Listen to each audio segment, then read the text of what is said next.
How's it, Owens, and welcome to another video. Means so it's the 11th of May and it's almost time to say goodnight to our Kikuyu. So let's be honest, our weather has been very good the last month, but from this past weekend we've had colder weather. Thankfully I've measured 48 mils of rain, but we've had colder weather and I'm almost certain that this Kikuyu will say bye-bye. And our trees have lost most of its leaves, or losing most of its leaves. And we're going to quickly talk about a couple of the last things that I'm going to do for the last time this growing season. Yeah, so as a winterizer, I am going to fertilize this lawn for the last time this season. But hang on a minute, first I'm going to mow this lawn.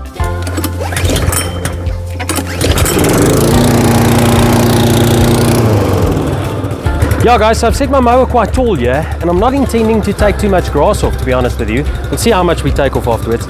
Not intending to take too much off because I think from here on in home it's not going to grow a whole lot, guys. So I really don't want to scalp it down or take too much off.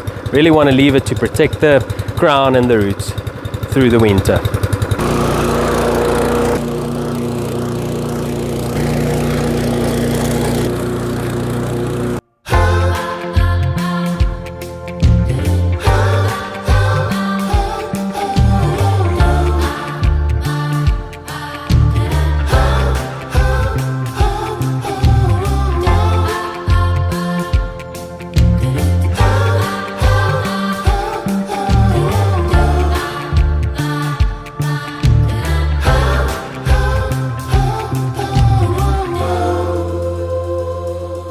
Yeah, and so I mowed 5 days back at this exact same height setting. Let's see how much grass I came up with. Not a whole lot. Not a whole lot, Owens. Come out. It's like 4 or 5 days, and that's probably less than a half a catcher, Owens. More leaves than grass leaf blades almost. Right, let's look at the lawn. Guys, so the lawn is still looking awesome for the 11th of May. Thankfully, we've not had any frost yet. The only part of discoloration or signs of winter I can see is that little bit there, and that was due to us not having enough water because the weather was simply good. Guys, my personal opinion, April in Johannesburg and probably Pretoria is the best time for Kikuyu, for this yard especially. For some reason, I think the cooler temperatures just slows the lawn down a little bit so you can keep up with mowing and expose some green leaf blades. As simple as that, Owens. You're not breaking the 1/3 rule.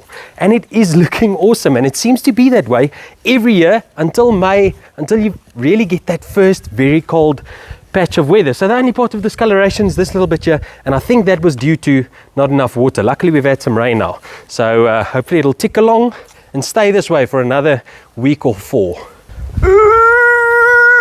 Right guys, here is my fertilizer for today. Nia, Marley. Okay, so as I tried to say, here's my fertilizer for today. And what is this? This is Green Sylph 35, and it's got 26% nitrogen, 4% S for sulfur, hence the name Green Sylph, and 50 grams per kilogram calcium. Okay, very good stuff.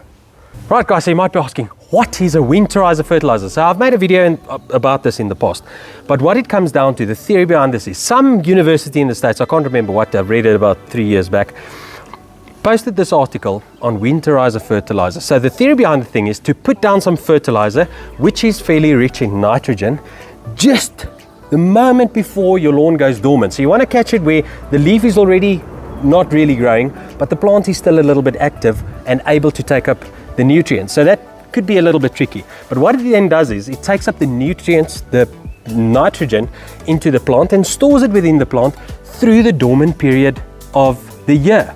Then when it wakes up in the summer, it's got that nutrients readily available, especially the nitrogen, to boost the lawn into growth, so it wakes up a little bit earlier, if that makes sense. So that is the theory behind it. It's quite contrary to what we would do this time of the year, or a little bit earlier this year, let's say March and April, where we would rather try and focus on root growth, you know. So we try and put our, instead of our N being high, our P, we would have our P a little bit higher, like a 232 fertilizer, instead of like a 715 or 1813 or 1815, you get what I'm saying. Okay, so let's talk a little bit of math. Guys, through a growing season, I like to aim to put down around 2 kilograms of nitrogen per 100 square meter throughout the entire growing season. And I like to divide that up in roughly 4 or 5 fertilizer applications. You can do as much as you want. The more you do, obviously reduce the amount so you don't exceed 2 kilograms. You could probably, but you really want to aim to stick to roughly 1.5 to 2 kilograms of nitrogen per 100 square meters for the entire growing season. What I'm going to put down today is more or less half that rate. So 2 kilograms divided by 5 gives me roughly 500 grams, and I want to put down half of that. So about 250 grams of nitrogen per 100 square meters. Here I've got 200 square meters, so I'm going to times that by 2 and we're back to 500 grams of nitrogen. Easy. Okay, so for some reason I've got a instant coffee jug which takes 200 grams of coffee, but when you replace that with chemical fertilizer, it holds 800 grams of fertilizer. So that tells me when I've got 260 grams of nitrogen per kilogram and I take 800 grams right here,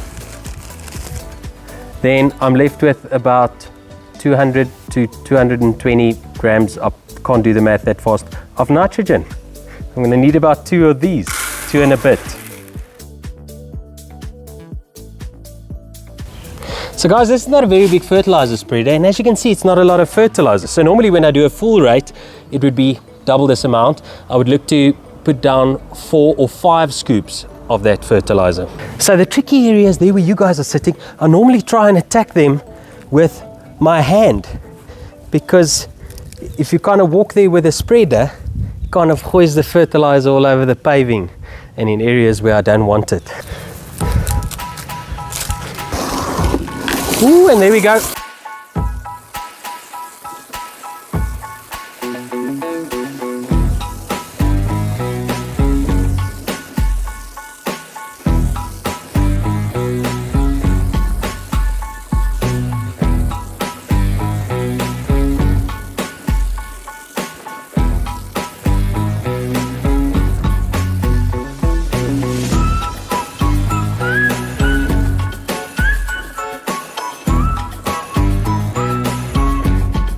Guys, so that's how quick I do it. I know my fertilizer spreader is set almost exactly right. I really should invest in a better one.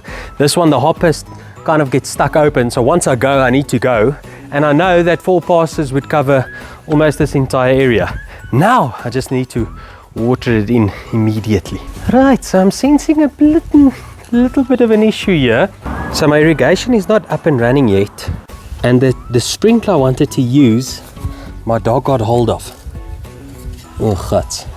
Okay, goodness, so I've got about 1 kilometer of hose pipe here, and to keep this thing from tangling, Owens, is quite the art.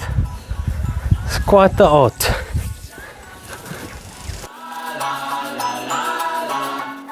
Owens, in the Free State, if you ever run out of water, I will pump my water to you with this hose pipe, because it's long enough. We'll definitely get there. Free State!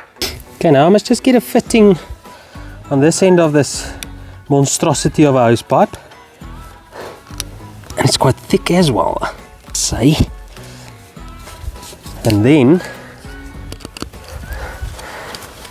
we're going to plug this in, this new sprinkler of mine. Hoi, vat! Uitgevat, dit toek. And I'm just going to plug this into my unfinished project here and open it up.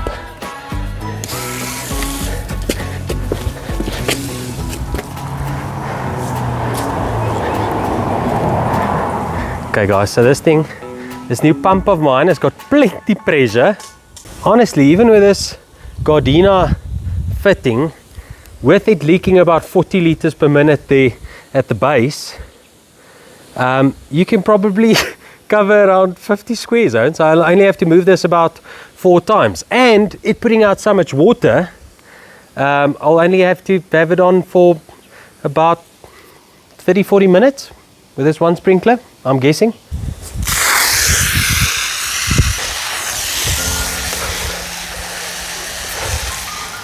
Yeah, Owens, this thing is leaking quite drastically. This is not ideal, but what can I do? Put it here.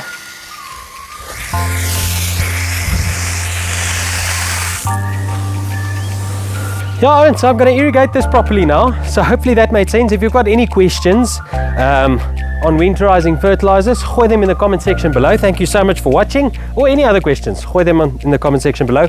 Or send me a DM on Instagram. That's where I reply, Owens. Direct message on Instagram and I'll almost certainly reply there. Guys, that's going to wrap up this video. Thank you so much for watching. Hope you enjoyed it. If you did so, be sure to gooi a like and subscribe to the channel if you feel these videos in your subscription. And I will see you in the next video. Bye-bye.